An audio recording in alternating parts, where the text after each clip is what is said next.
Imagine being handed the keys to an absolute masterpiece of automotive engineering. Oh, man. That sounds incredible. Right. So you slide into the driver's seat, you smell that pristine leather, you grip the steering wheel, and you feel the engine hum to life right under you. Yeah, the vibration of it. Yeah. And then you take it out onto the open highway. The wind is whipping through your hair. The acceleration pushes you back into your seat. And it is just thrilling. You are meant to enjoy that drive. Absolutely. You should enjoy it. But sitting right there, tucked away in the glove box, is a contract. It is a legally binding lease agreement that clearly states you do not own the car. Oh, wow. Yeah, that changes the feeling a bit. It does, because one day that lease expires, the keys have to go back to the dealer.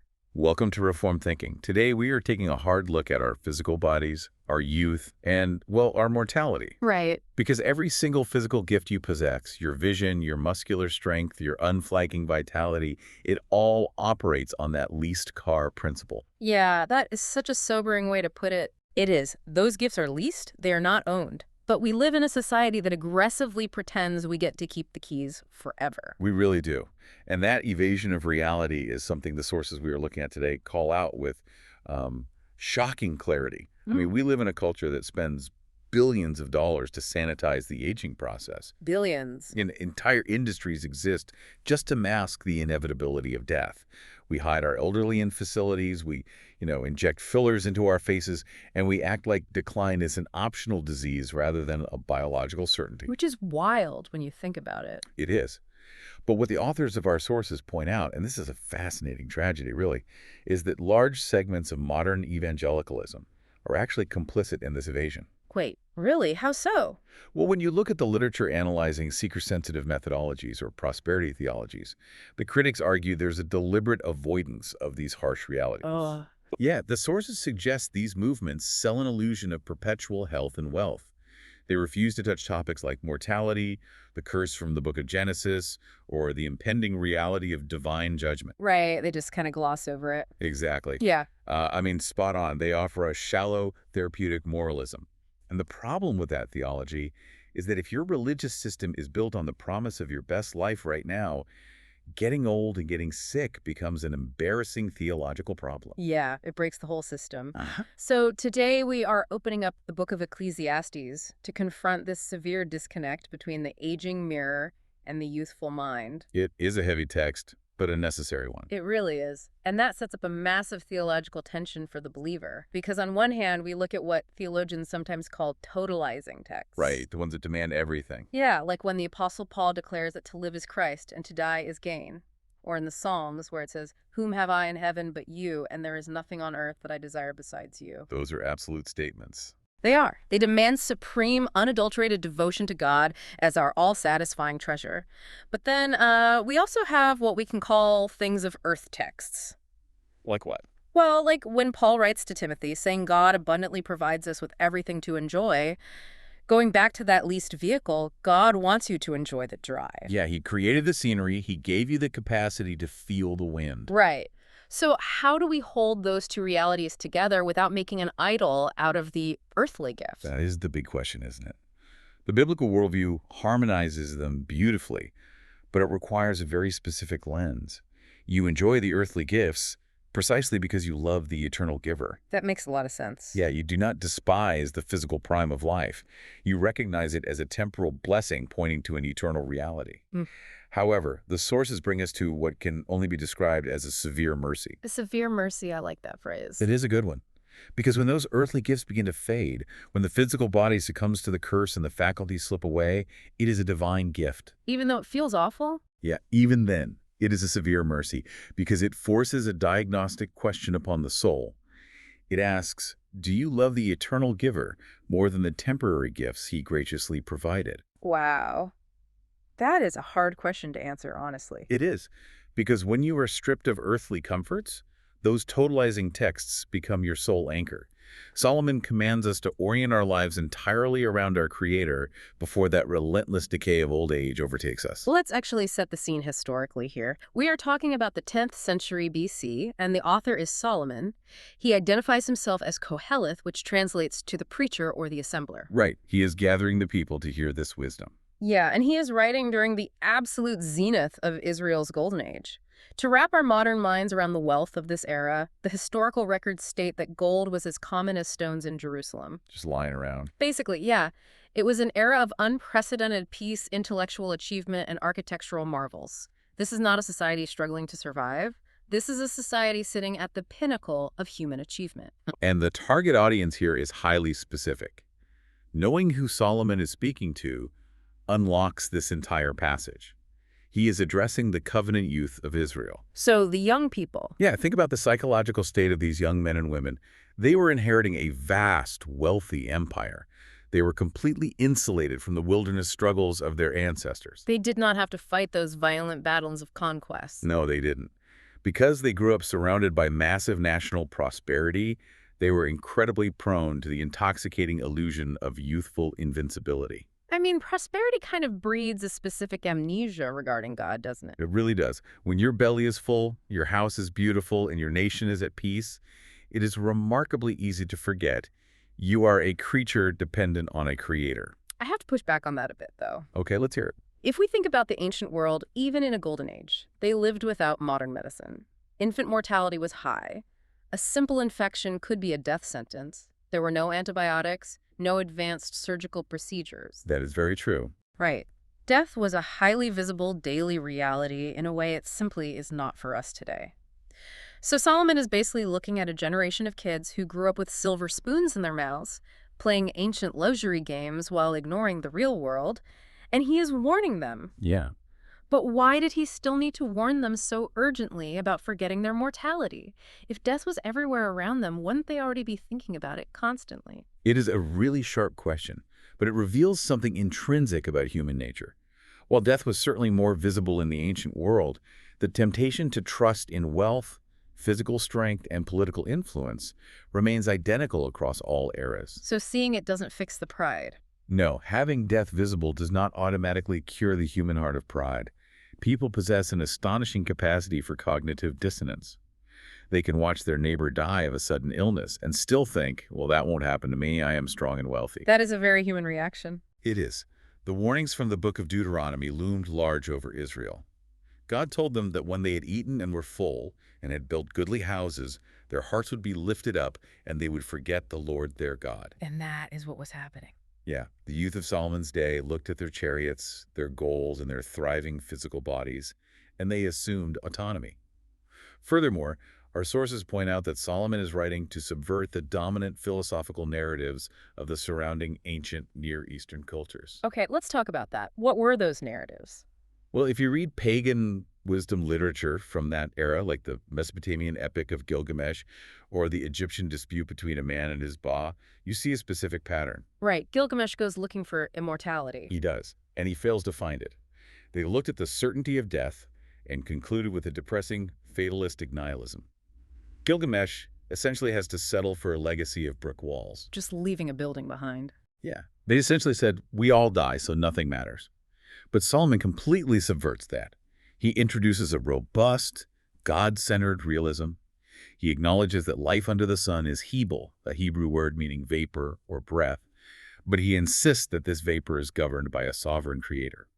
So it is not nihilism. Not at all. It is a call to covenantal fidelity. So recognizing that life is a vapor, a mist that vanishes when the sun comes up, naturally leads to the urgent question of when we should act on this realization. Right, the timing matters. Yeah, and Solomon doesn't leave us hanging. This whole section we are looking at is the climax of the entire book, and it immediately follows his earlier warning, where Solomon tells the young man to rejoice in his youth, to let his heart cheer him, but to know with absolute certainty that God will bring every single deed into judgment. The logic connecting those two sections is unbreakable. You get this whiplash. Have fun, enjoy your strength, but know a judge is watching. Yeah. And the primary command driving this entire passage is found right there at the start. Remember also your creator in the days of your youth. The Hebrew word translated as remember is zakar. And the grammatical parsing of that word carries a lot of weight. How so? Well, it is a qual imperative. In the Hebrew scriptures, zakar carries an immense covenantal obligation. Let me stop you right there for a second. Yeah. When you say it is a qual imperative, What does that actually mean for the person sitting in the pew reading their English Bible? It sounds like heavy academic jargon, but I know there is a practical application there. That is a great clarification to make. In Hebrew grammar, the qual stem is the simple active voice, and an imperative is a direct command. Okay, an active command. Right, so qual imperative means this is not a passive mental recall. It is not asking you to simply hold a factual thought about God in your head before you eat your breakfast, like remembering where you left your car keys. It is more than just a thought. Much more. It requires active, willful, covenantal loyalty. To remember your Creator is to reject human autonomy entirely and submit your life to His moral law. You align your actions with the reality of who God is. That changes the whole tone of the passage. It does, and the syntax Solomon uses here is terrifyingly brilliant. He creates a ticking clock of mortality by using a series of subordinate temporal clauses. The before clauses. Yeah, he repeatedly introduces these phrases with the Hebrew words ad asher lo, which translates to before. Remember your Creator before the evil days come, before the sun and the light are darkened. It builds so much tension. It creates an agonizingly progressive literary movement. You can hear the clock ticking down the seconds of your youth. And the specific title Solomon uses for God in that command is striking. He says, remember your Creator, using the Hebrew word bor. He does not use the redemptive covenantal name Yahweh here. Which is a very deliberate choice. Why would he make that specific linguistic choice when talking to the covenant people of Israel? He uses bor to intentionally root the text all the way back to the opening pages of Genesis. By using the title of Creator, he is establishing God's absolute ownership over human beings. Ownership. That goes back to the leased car. It bypasses any notion that we have the right to direct our own steps. The logic is simple but devastating. God made you from the dust, He breathed life into your lungs, and therefore you do not belong to yourself. So you don't hold the deed. No, your strength, your intellect, your youth, none of it is your property. It is all a stewardship from the Creator. Delaying obedience implies that you own your time. Solomon uses the title of Creator to crush that assumption. You owe everything to the one who constructed your frame. So if the clock strikes midnight, if our time before runs out, what does that actually look like? Solomon doesn't just give us a vague warning. He gives us this brilliantly devastating medical diagnosis written in poetry. It is incredibly detailed. It is. He warns the youth to remember their Creator before the physical breakdown begins. Solomon writes about the cosmic darkening. Before the sun and the light and the moon and the stars are darkened and the clouds return after the rain. Right, and we need to clarify that the evil days do not refer to days of moral wickedness. Okay, what do they refer to? He is talking about days of severe physical distress and the painful infirmities of old age. The cosmic darkening is a brilliant metaphor for the loss of youthful optimism. Oh, that makes sense. Think about how a young person processes a trial. In youth, when a storm comes, the sun eventually breaks through, and you recover quickly. You bounce back from a cold, you bounce back from a relational slight. You just shake it off. Yeah. But in old age, the clouds return after the rain. Troubles compound. One illness is immediately followed by another. You recover from pneumonia, only to fall and break a hip. It just keeps coming. The sky of your life never seems to fully clear. There's a persistent gloom that settles over the physical experience of living. Then we get to the metaphor where the human body is described as a house being dismantled. The syntax here is rapid, brutal, and rhythmic. It reads, in the day when the keepers of the house tremble, and the strong men are bent, and the grinders cease because they are few, and those who look through the windows are dimmed. The imagery is stunning. It is. I like to picture a once bustling, majestic manor house. In its prime, it is full of life and activity. It is throwing grand parties, the estate is secure, and everything functions perfectly. A place full of strength. Right. But over time, the security guards at the gates start shaking. The strong pillars holding up the portico begin to warp and lean. The bustling kitchen staff quits because they can no longer do the work. And the grand windows of the estate get covered in grime until very little light comes through. The house is systematically shutting down. That manor house analogy captures the text perfectly. It is a poetic descent into bodily disintegration. We can map these metaphors directly to the failing human anatomy. Let's break those down. What are the keepers of the house? The keepers of the house represent the arms and hands. Once, they defended and provided for the body. They worked the fields, they wielded the sword, they built the cities. But now, But now, in old age, they tremble with palsy and weakness.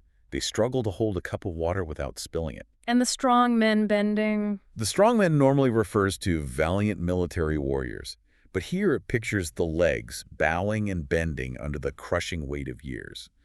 The cartilage is gone, the bones are brittle, and simply standing upright requires massive effort. Wait, so the grinders ceasing because they're few.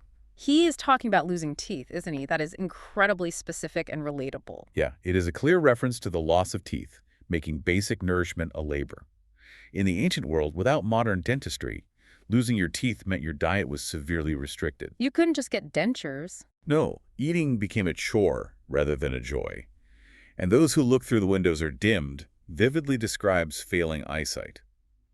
We are talking about the onset of presbyopia, cataracts, or macular degeneration. The vibrant colors of the world turn gray and blurry. The visual input of creation is restricted.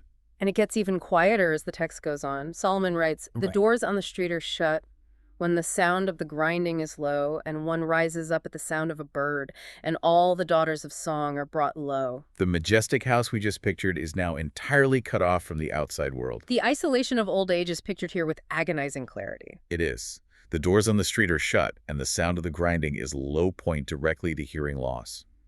The external world is muffled. They can no longer hear the bustling marketplace or the conversations of their family in the next room, leaving the elderly isolated in a prison of silence. That is so tough. But then there's this strange detail about rising up at the sound of a bird. Yeah, the text points out a tragic irony there. While they suffer from deafness to the outside world, they are simultaneously plagued by insomnia. Oh, wow. They cannot sleep soundly. They rise up at the sound of a bird. The smallest noise, a bird chirping at dawn, disrupts their rest. They are exhausted but unable to find relief in sleep. And the daughters of song being brought low? Furthermore, that indicates the vocal cords losing their timbre. The capacity to sing, to project the voice, and to fully enjoy music simply fades away. The music of life goes completely silent. Then the text takes us from the physical breakdown into the psychological anxiety of aging.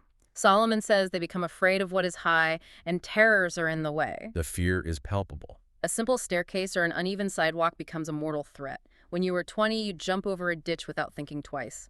When you are 80, an icy patch on the driveway feels like a death sentence. The world feels infinitely more dangerous when your balance is gone and your bones are brittle. Everything is a hazard. Everything. Then he gives 3 final rapid-fire images of frailty. The almond tree blossoms, the grasshopper drags itself along, and desire fails. Those 3 images are devastating in their realism. The almond tree blossoms refers to the white hair of the elderly. In that region, the almond tree blossoms in late winter, and its flowers are bright white. It is a picture of the snow of old age settling on the head. That is a beautiful but sad image. And the grasshopper. Grasshopper drags itself along is a picture of the halting, stiff-jointed mobility of an old man. A grasshopper is usually known for leaping great distances with boundless energy, but an injured or old grasshopper just drags its heavy body along the dirt. That is what it feels like, trying to move a body that no longer responds. Yes, exactly. And finally, desire fails. The Hebrew word used there is aviona, which refers to the caperberry. A caperberry? Why mention that? Well, in the ancient world, the caperberry was a well-known appetite stimulant, an aphrodisiac. Its failure signifies the total loss of physical and sexual appetite. So the drive itself is gone. The inward impulses toward earthly pleasures simply extinguish. Food loses its taste, intimacy is gone, and the drive to conquer the world evaporates. That agonizing stripping away of our earthly faculties eventually reaches a hard biological stop. The slow dismantling of the manor house ends in an earthquake. The imagery shifts from gradual, painful decline to sudden, violent cessation. The final breaking point. Right.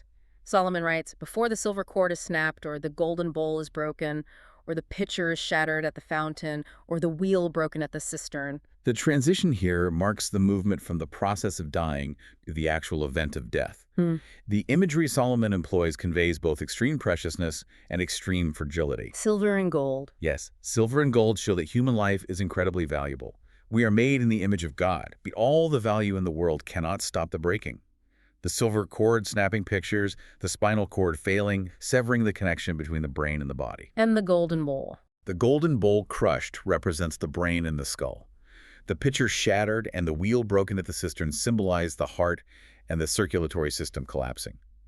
Think of an ancient well. Okay. A wheel lowers the pitcher to draw up life-giving water. When the wheel breaks and the pitcher shatters, no more water can be drawn. The biological instruments that draw the water of life simply shatter beyond any human repair. The pumping of the heart ceases. That brings us to the next phrase, which is a massive theological return to the opening chapters of the Bible.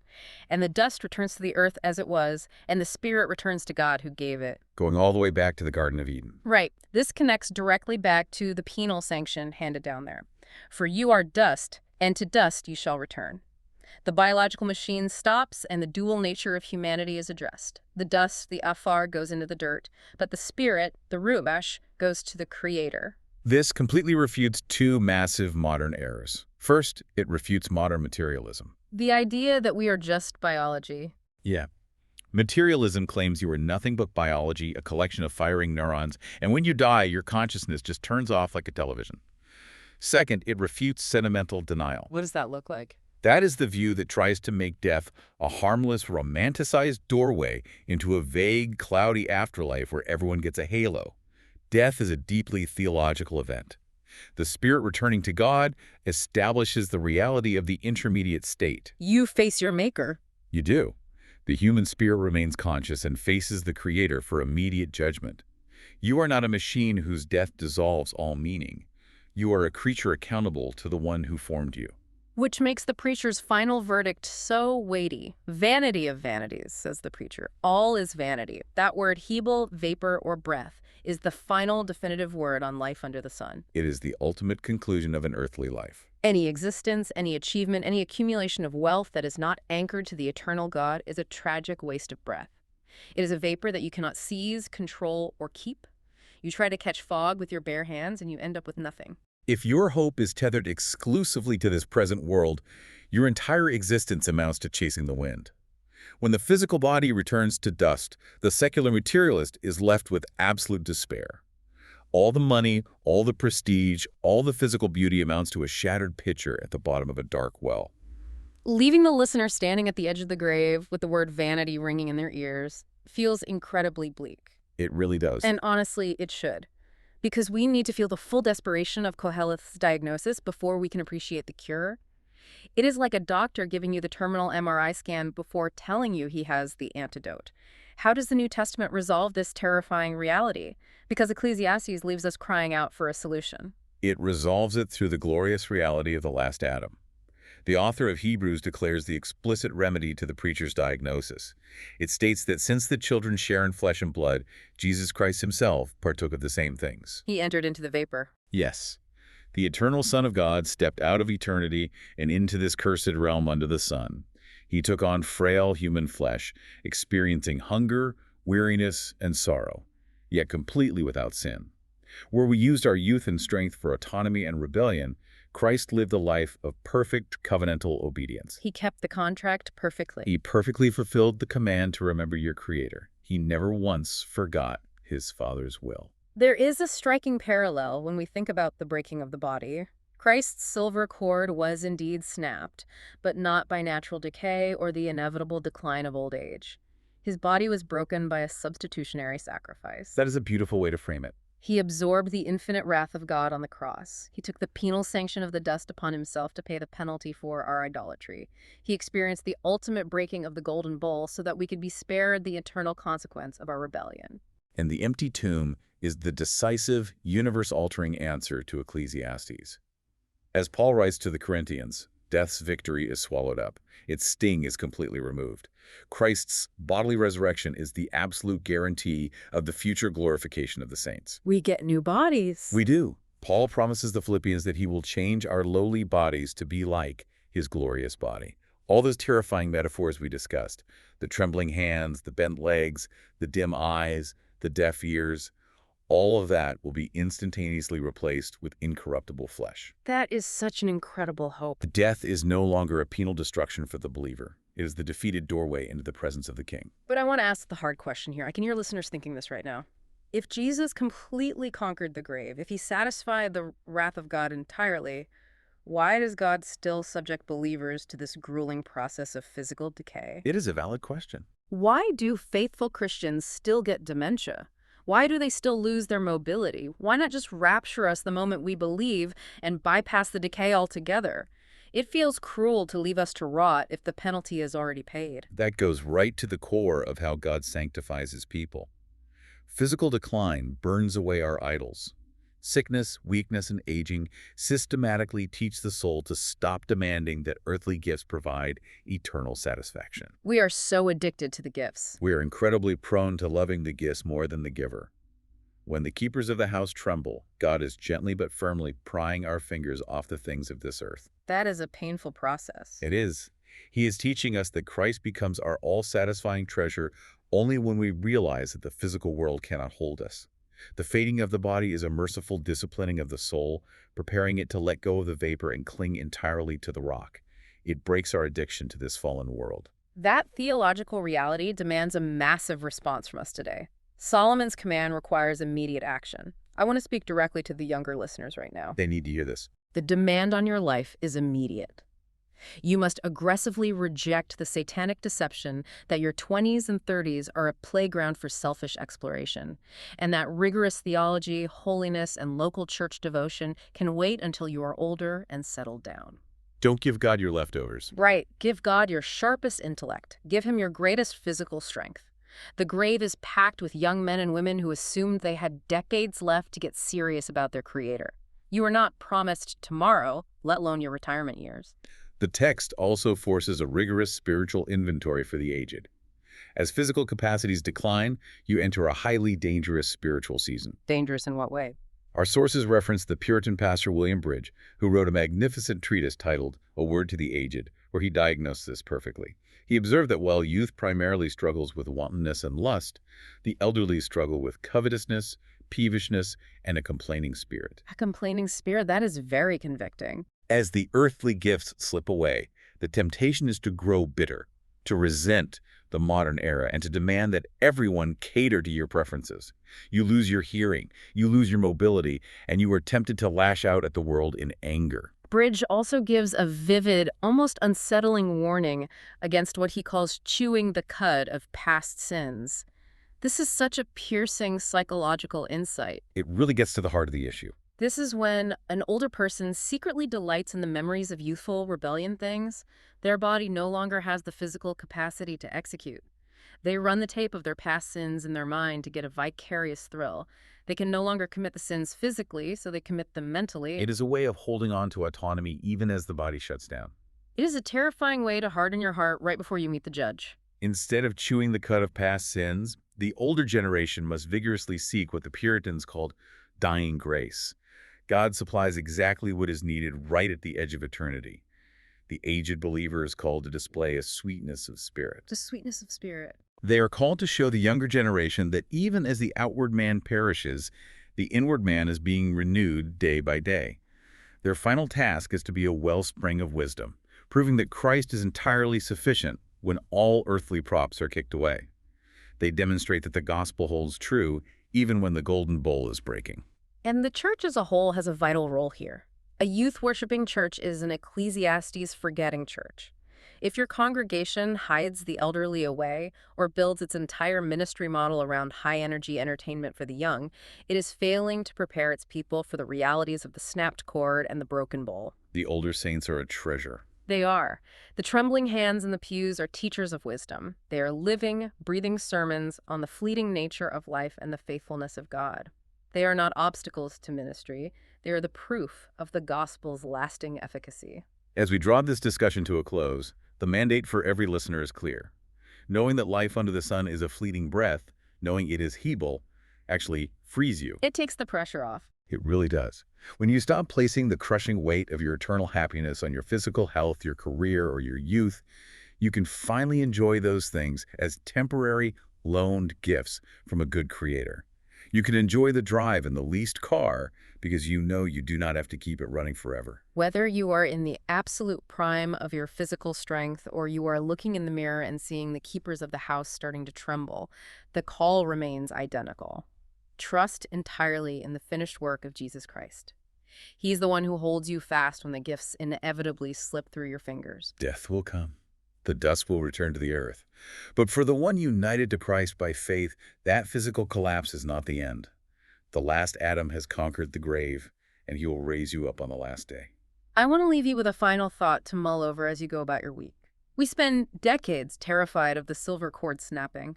We spend our lives terrified of the dark doorway of death, doing everything in our power to push it away. Pushing away the inevitable. But what if, for the believer, the sudden rush of eternity makes all our earthly fears look like nothing more than a momentary shadow fleeing before the dawn? Think back to that leased vehicle. Handing the keys back to the dealer feels like a loss until you realize the dealer is moving you out of a temporary rental and walking you through the front doors of a permanent, everlasting estate. Thank you for joining us on Reformed Thinking.